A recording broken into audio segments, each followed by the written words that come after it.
با عرض سلام و احترام، سقا هستم، دکترای شیمی عالی و مدرس کلاس‌های آیمد یا همون کنکور پزشکی ایتالیا. در این بخش میخوایم یکی از سوالات شیمی آیمد 2024 رو مورد بررسی قرار بدیم.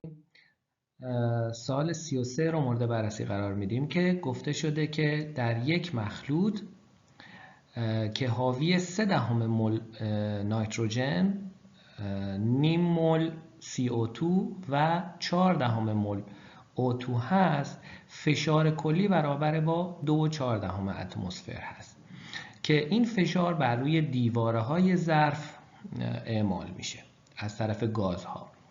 What is the pressure؟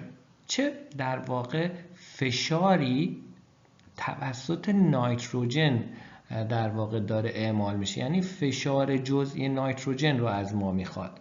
خب ما میایم چیکار میکنیم؟ ما میدونیم که بر اساس قانون راول فشار کلی برابر با چی هست؟ مجموع فشارهای جزءهامون. خب مثلا ما 3 جزء داریم.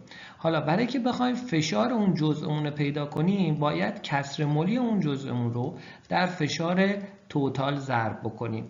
خب الان کسر مولی چی هست؟ کسر مولی ما N2 رو میخوایم. کسر مولی N2 میشه مقدار مول N2 که میذاریم توی صورت که میشه 0.3 مول به روی، خب ما در کل چند مول داریم؟ 0.3 اینجا داریم، نیم مول هم اینجا داریم، 0.4 هم اینجا داریم که مجموعاً میشه 1.2 مول.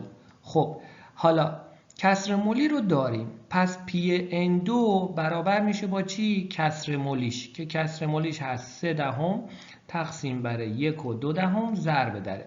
خب فشاری که ما داریم چنده؟ 2.4 اتمسفر هست، فشار توتال. پس این هم قرار میدیم اینجا. خب در اینجا میبینیم که ما میتونیم 2.4 و 1.2 با هم ساده بکنیم که نسبتش میشه 1:2. 2 ضرب در 0.3 هم که میشه چقدر؟ میشه 6. آرزوی موفقیت برای شما رو دارم.